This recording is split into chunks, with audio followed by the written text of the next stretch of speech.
देखिए हर खबर यहीं पर, सब्सक्राइब कीजिए TV9 भारतवर्ष। मुख्तार साहब, ये इतना साइलेंटली क्यों कर रहे थे आप? अगर आप ये बताते कि आप इंचार्ज है तो हो सकता है और बहुत लोग आप तक पहुंचते और आपको बता पाते अपनी समस्याएं। अगर मुझे लगता है बहुत लोगों ने आप तक पहुंचाई होंगी, आप संपर्क में थे सबके तो। लेकिन अगर ये और पता होता लोगों को कि ये मंत्री हैं जो इस राज्य के इंचार्ज हैं या ये पार्टी के नेता हैं जो इस राज्य को देख रहे हैं, तो लोग शायद और ज़्यादा आसानी से पहुँचा पाते। साइलेंटली करने की क्या ज़रूरत थी? बता के कीजिए। नहीं, देखिए क्या है, देखिए क्या है कि इसमें किसी को बताने की ज़रूरत नहीं थी। हम राज्यों के जो मंत्री हैं, इवन मुख्यमंत्री जो गण हैं, उन सबसे भी बातचीत हो रही थी। सबसे जिनसे बात करनी थी सबसे हम खुद बात कर रहे थे। इसके लिए प्रचार करने की ज़रूरत नहीं थी।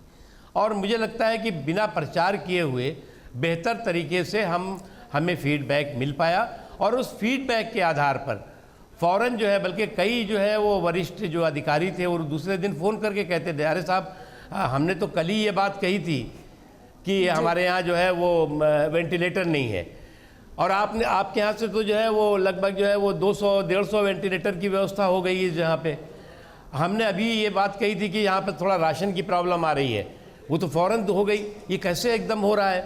तो ये इसलिए जो है वो सारी जो हालात थे, क्योंकि एक चीज़ आपको समझना पड़ेगा कि प्रधानमंत्री नरेंद्र मोदी जी का जो दूरदर्शी नेतृत्व है, आपको याद होगा 2001 में जब भुज में, कच्छ में दुनिया का सबसे बड़ा एक भयंकर तबाही आई थी, भूकंप आया था, और जहाँ पर 80% से ज़्यादा जो खाने पीने के स्रोत थे वो नष्ट हो गए थे। लाखों मकान ज़मींदोज़ हो गए थे, तबाह हो गए थे। हज़ारों के हज़ार लोग जो है उनकी मौतें हो गई थी। उससे कुछ ही दिन पहले नरेंद्र मोदी जी वहाँ मुख्यमंत्री के रूप में गए। उन्होंने जिस दूरदर्शिता के साथ, जिस रणनीति के साथ, जिस मजबूती के साथ उस संकट को समाधान की दिशा में काम किया और उस आपदा को एक अवसर के रूप में बनाया, और आज जो है उसका नतीजा है कि कच्छ हो, भुज हो या और इलाके हो, पूरी दुनिया के लिए केस स्टडी बने हुए हैं और पूरी दुनिया के लिए एक डेवलपमेंट मॉडल के रूप में देखे जाते हैं। क्या ये कोरोना काल भी ऐसा ही बन जाएगा? ऐसा ही एक अपॉर्चुनिटी, एक ऐसा ही मौका बन जाएगा भारत के लिए? बिल्कुल। अच्छा देखिए, बिल्कुल बनेगा। आप अच्छा ये बताइए, जनवरी में, इनिशियल जनवरी में जिस समय लोग, दुनिया के लोग खास तौर से ये चर्चा कर रहे थे कि ये कोरोना है भी कि नहीं है, ये वायरस कहाँ से आया, क्यों आया, कैसे आया, इसको जो है भगाओ हटाओ, यही चर्चा हो रही थी। यहाँ पर प्रधानमंत्री नरेंद्र मोदी जी कोरोना के फैलने के समय, फैलने के बाद और उसके बाद भी जो हालात होंगे उसकी रणनीति और उसका ब्लूप्रिंट तैयार करके बैठे हुए थे। और उन्होंने, आपको याद होगा कि जनवरी में ही जो है वो जैसलमेर में, जोधपुर में जो शिप्स की तमाम जो है वो जो नेवी की शिप्स हैं या अन्य जगहों पर जो है वो आइसोलेशन और क्वारंटाइन सेंटर बन गए थे।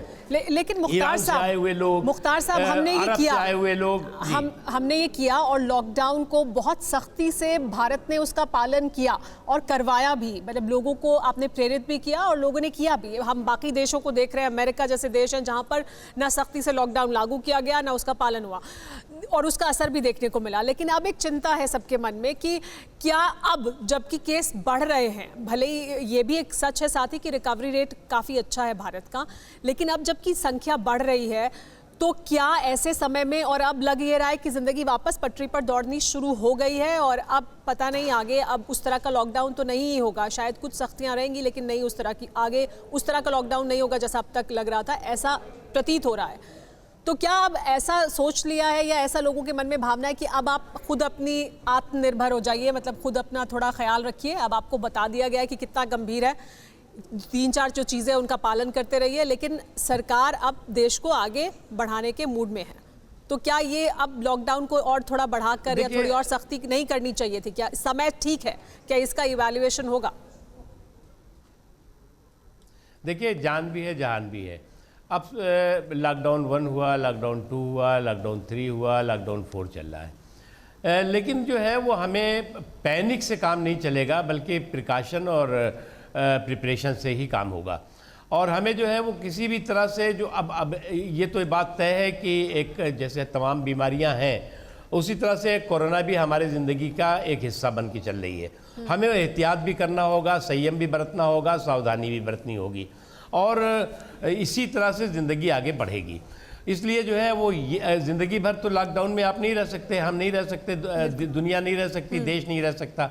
जहाँ तक सवाल है ये देखिए, मैं तो अपने देश के लोगों को सलाम करता हूँ कि और उससे भी इम्पॉर्टेंट है नेतृत्व के प्रति विश्वास।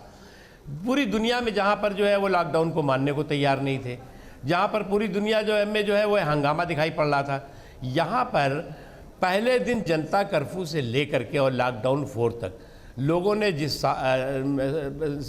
नियम के साथ, संयम के साथ, सावधानी के साथ, अनुशासन के साथ, पूरी तरह से मुस्तैदी के साथ बाय एंड लार्ज लॉकडाउन के दिशा निर्देशों का पालन किया, उसका एक नतीजा है कि आज जो कोरोना की मारक क्षमता है भारत में बहुत बहुत बहुत कमजोर हुई है। लेकिन उसी के और दौरान आने वाले दिनों में हम उस पर विजय हासिल करेंगे।